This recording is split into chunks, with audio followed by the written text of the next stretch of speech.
Hello viewers, welcome once again to our ongoing series of Mendelian genetics and beyond. We are going to concentrate today in this particular lecture on the genetical proof of crossing over. In one of our last lectures, we had talked in details about the cytological proof of crossing over. We had also mentioned that crossing over takes place at 4-strand stage, and if we can prove this on the basis of cytology, fine, we did. Today let us have further discussion on the genetical proof of the process of crossing over, because we know that the crossing over is going to take place during the tetrad stage. But how do we actually demonstrate this particular phenomenon? Now, the higher plants are at a loss as far as the demonstration of this phenomenon is concerned. So, we are going to take help of certain species of lower eukaryotes. For example, unicellular algae, uni and multicellular fungi. On your screens you can find out some of the examples that we have mentioned, and these are the ones which have provided very valuable information regarding the genetical proof of crossing over. Yeast, that is Saccharomyces, Coprinus, Lagopus, which is a mushroom, and Neurospora crassa. You all know, learners, that this particular red mold is called by various names. It is also nicknamed as the Drosophila of genetics. People like to call it as Cinderella of genetics, and so on. Aspergillus nidulans again, and the alga Chlamydomonas reinhardti, and of course the smut Ustilago. And here on your screens you can find that these particular species which I had just mentioned have either tetrads, which are a products of normal meiosis, and then there is an additional second mitotic division which gives rise to octads. That means 8 ascospores. Now, it's a different matter whether these tetrads or octads are arranged in an ordered form or they are randomly distributed within an ascospore. Now, we will talk about both these situations and try to find out the linkage maps and the recombination frequencies. So, why did we choose these particular organisms? Also is useful to mention, because these are the ascus producing organisms and they are very vital for genetical analysis, like mapping of chromosomes and of course the study of crossing over. So, they must be having some very important features or characteristics. First, we know that meiosis occurs in diploid nucleus in these particular organisms because they have a haplontic cycle, and after the fusion they would undergo meiosis and they would give rise to spores. So, the fusion is going to take place between two distinct haploid strains. As I said before, the haploid products of meiosis, the ones which we call as the ascospores, they are present in a linear order in a tube-like structure which we call as an ascus, or they would be unordered. The point is that the 4 products of single meiosis are in fact representing the meiotic products, and the centromere and the gene interaction, if there is a crossing over, can be fairly easily detected. This ascospore we can easily remove and we can germinate it, and it would produce a haploid mycelium and it would have the characteristic features of our interest which we can monitor and we can focus upon. So, they can be used as markers. The point is, from the genetic point of view, we would be sure that they contain, or each of the ascospore contains a single allele per locus. Now this will help us to be out of the normal confusion, because whatever is the genotype, it is going to be expressed directly as a phenotype, whether it is recessive or a dominant one. So that means the allele, irrespective of being dominant or recessive, will be determined easily in its haploid phase. The operational part and the logistic part of Neurospora, for example, is that it can be very easily grown. So can the mushroom and also Ustilago. Yeast, of course, can be the easiest as far as its culture is concerned. Now the haploid phase can be maintained asexually. If one wants, one can stop sexual reproduction in these organisms. Then the large number of progeny are there, so that your results can be statistically significant. And on top of it, a short life cycle would ensure that we don't waste much time and we get the results in a particular time frame. The spores can be isolated in the same order as they exist in an ascus, and the order of 4 spores with an ascus is actually reflecting the orientation of the 4 chromatids of each of the tetrad at the metaphase. So what we are actually getting is a genetic representation based on how these spores are arranged in an ascus. I am discussing the ordered tetrads, and we will have several formulae for the unordered tetrads. Then we can map the centromeres, and direct observations of the behavior of genes is possible. On your screens, viewers, you can find a normal pairing of the chromosomes, and with a chromosome duplication, you can have the segregation of the chromosomes in meiosis 1 and the segregation of the chromosomes in meiosis 2, and this would lead to the formation of 4 ascospores in an ascus. Now this would be a randomized distribution with no particular order at all.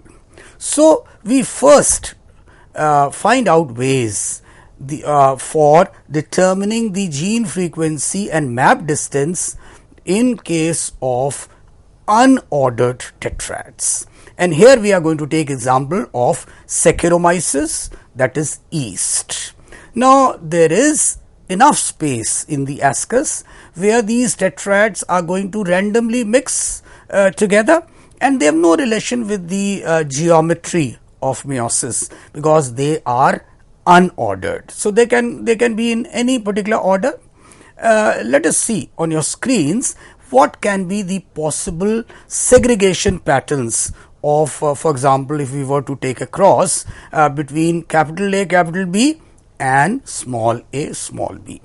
You would find that 3 types of tetrads are possible.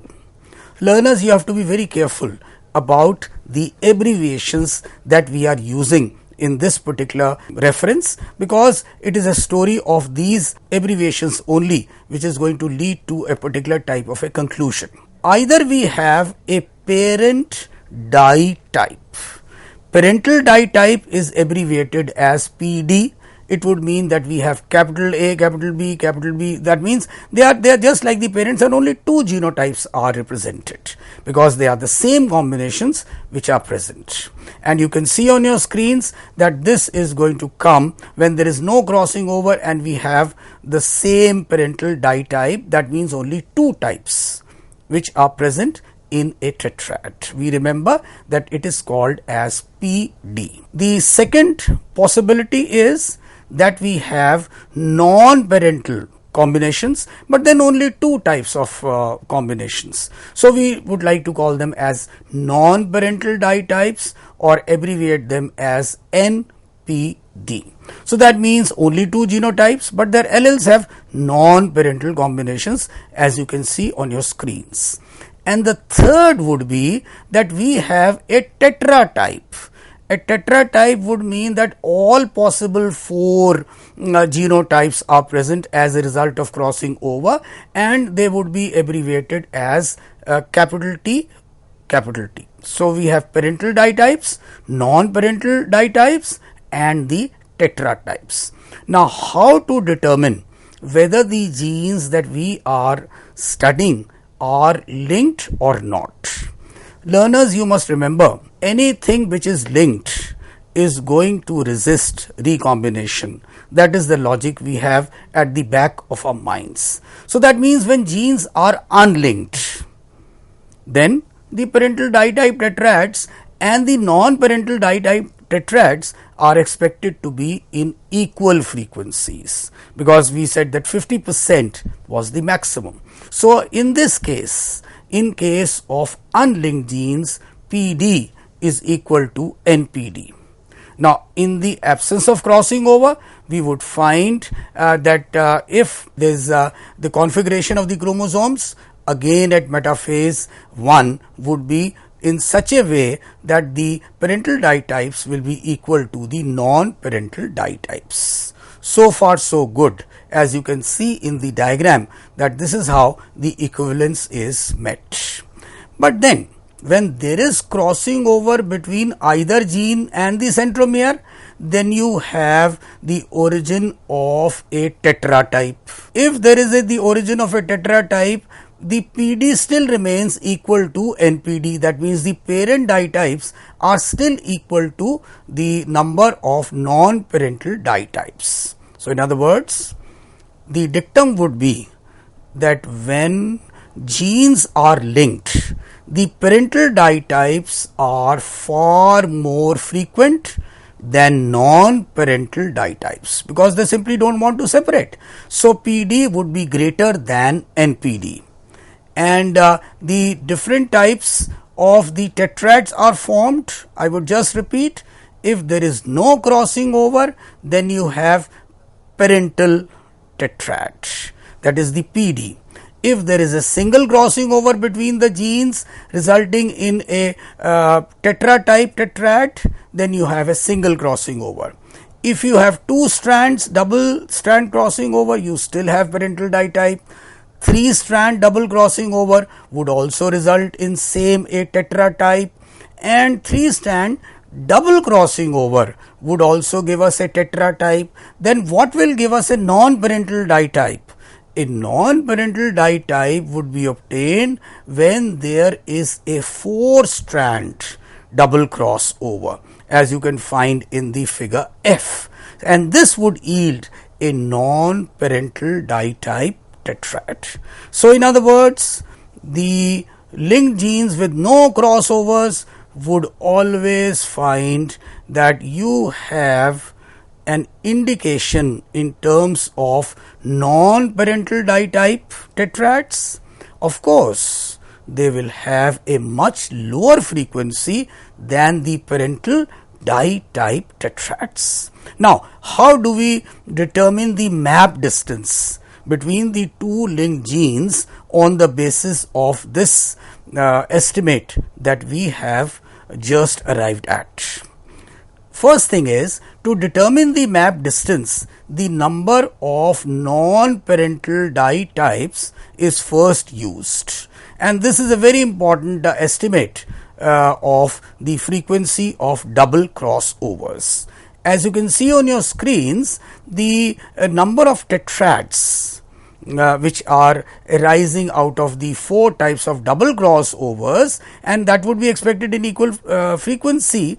It would be, they are all in equal frequency. So, that means this crossovers which are resulting would be 4 times that of the non-parental ditypes. So, the number of tetrads which are resulting from all these crosses would be, as I said before, 4 into non-parental ditypes. Once we get this, then the number of the tetrads which are resulting from 3-strand double crossovers, they would also be taken into account, and they would amount to 2 into non parental dye types. We subtract now 2 into NPD from the total number of tetra types. What we get now is TT minus 2 NPD, and this by definition is what we call as the map distance. The map distance therefore would be, that is between two genes, is 1/2 of the frequency of a single crossover tetrad, which is TT minus 2 NPD, plus the frequency of double crossover tetrads, which is 4 into NPD. The formula you can see and remember is half TT minus 2 NPD plus 4 NPD over total number of tetrads into 100. Now the problem is, why do we write this half business?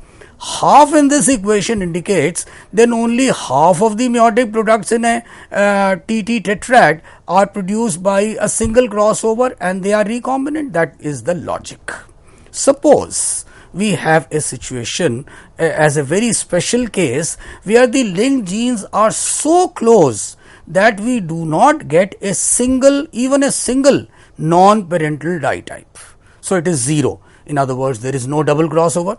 And now in this case, the map distance will equal naturally to the percentage of tetra type of tetrads divided by 2.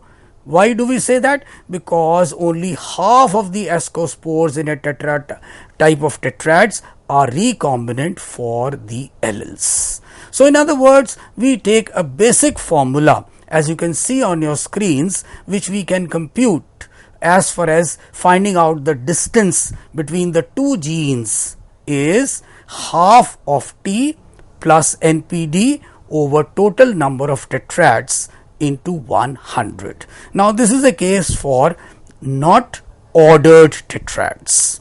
At the end, I have just tried to give you a tree diagram as to how do we reach a particular conclusion and the different formulae.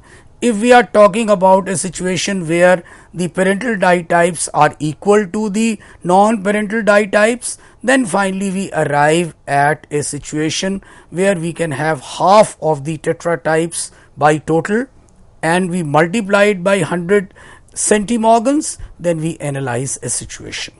In another situation where the PD, that is the parental dye type, is not equal to the non-parental dye types, then we would use the formula of half TT plus 3 NPD over total and multiply everything by 100 centimorgans. Learners, we summarize the tetrad analysis of the unordered type in the following manner, because the formulae are going to be different, whether the genes are unlinked or whether they are linked, on what is the map distance between them. So that means first situation would be that when genes are unlinked, then we would find that the parental dye type tetrads and the non-parental dye type tetrads, which were expected in equal frequencies, would be present. In other words, what we had abbreviated earlier, that is the PD, would be equal to NPD. Now in this case, the genes are not linked.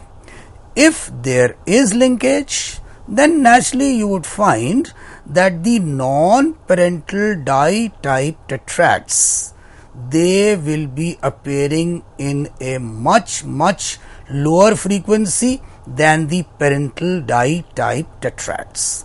So that means the PD in this case would be much higher than the number of NPDs.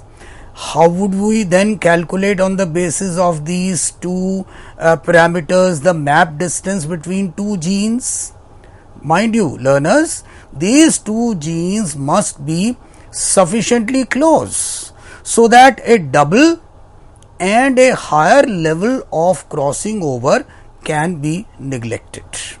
In this case, now the formula would become half into number of the TT, that is the tetra types, by total number of tetrads multiplied by 100. So let me go back to the summary diagram, which is called as the tree diagram, for analyzing the linkage relations from unordered tetrads. Once we ask ourselves a question, okay, was the PD equal to NPD? Yes. If we are saying yes, so that means we conclude that the genes are unlinked. Then we find, are there any tetratypes? If the answer is yes, then we would find that if these tetratypes are there, are they somewhere near the mark of 3/4? If they are, then our formula for calculation of the linkage would be half into TT over total number, as I said before, into 100 centimorgans.